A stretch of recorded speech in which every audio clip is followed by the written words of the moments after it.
আমরা বিস্ময়ের সঙ্গে এবং দুঃখ নিয়ে লক্ষ্য করলাম একটি নির্বাচিত সরকার ক্ষমতায় আসবার পরপরই স্থানীয় প্রশাসনগুলোতে প্রশাসক নিয়োগ করেছে।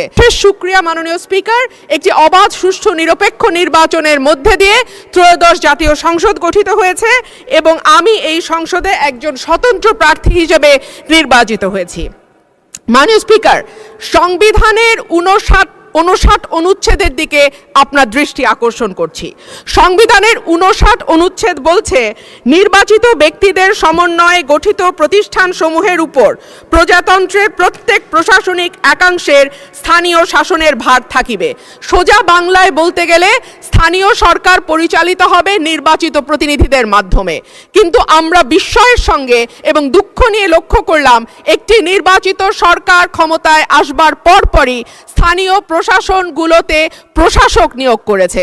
মাননীয় স্পিকার, যখন শেখ হাসিনা পালিয়ে গেল তখনকার পরিবর্তিত পরিস্থিতিতে অন্তর্বর্তীকালীন সরকার প্রশাসক নিয়োগ দিতে বাধ্য হয়েছিল, কারণ আমরা দেখেছি ইউনিয়ন পর্যায়ে, উপজেলা পর্যায়ে চেয়ারম্যান বা মেম্বার যারা ছিল তারাও পালিয়ে গেছে। কিন্তু এই অবস্থা তো মাননীয় স্পিকার এখন আর নেই। এখন তো একটা সুষ্ঠু নির্বাচন দেয়া যায়, সেই জায়গায় আমরা দেখলাম দলীয় নেতাকর্মীদের পুনর্বাসন প্রক্রিয়া শুরু হয়েছে। এই বিষয়ে আমি পরবর্তী বক্তা জনাব মোহাম্মদ আব্দুল্লাহ, মুন্সিগঞ্জ 1। বিসমিল্লাহির রহমানির রহিম। সকল প্রশংসা আল্লাহর। আমি সবার আগে ধন্যবাদ জানাই আমার দলের প্রতিষ্ঠাতা শহীদ রাষ্ট্রপতি জিয়া রহমানকে।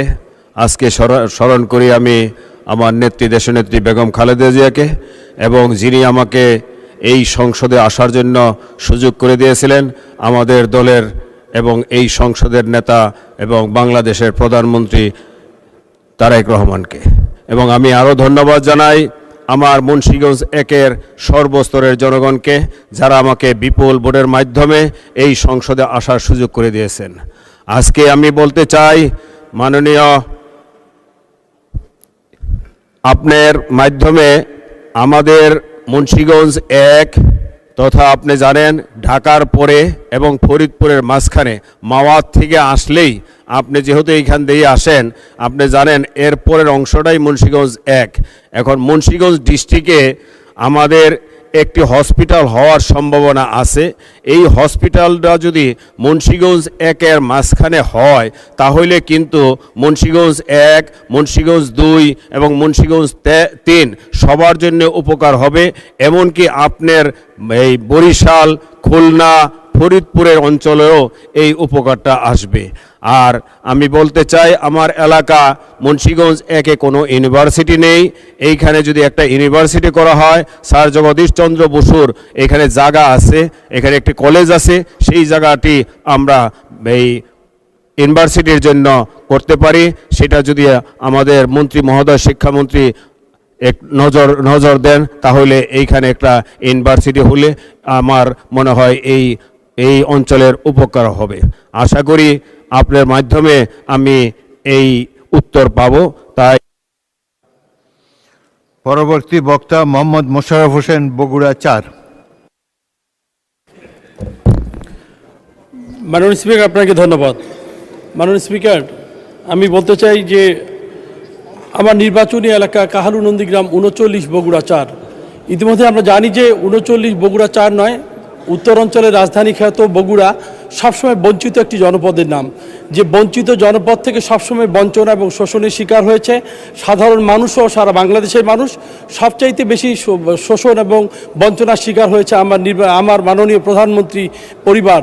মাননীয় স্পিকার, আমি বলতে চাই আমার নির্বাচনী এলাকা 39 বগুড়া 4-এ 3টি হসপিটাল আছে। মাননীয় স্পিকার, স্বাস্থ্য কমপ্লেক্স, যেটা আমাদের বিগত সময় সেটি দেখেছে আমাদের জিয়া পরিবারের আস্থাভাজন এবং বর্তমান মাননীয় প্রধানমন্ত্রী 2002 সালের 8ই মার্চ নন্দীগ্রাম স্বাস্থ্য কমপ্লেক্সটি তিনি উদ্বোধন করে ভিত্তিপ্রস্তর স্থাপন করেছিলেন, এবং 2006 সালের 18ই অক্টোবরে হাসপাতালটিকে উদ্বোধন করেছিলেন।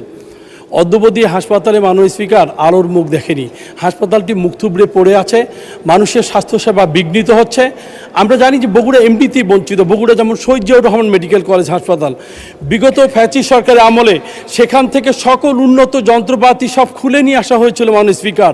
মানুষ যেখানে চিকিৎসা পাবে সে চিকিৎসা পাওয়া তো দূরের কথা, সে হাসপাতালকে ময়নার ভাগা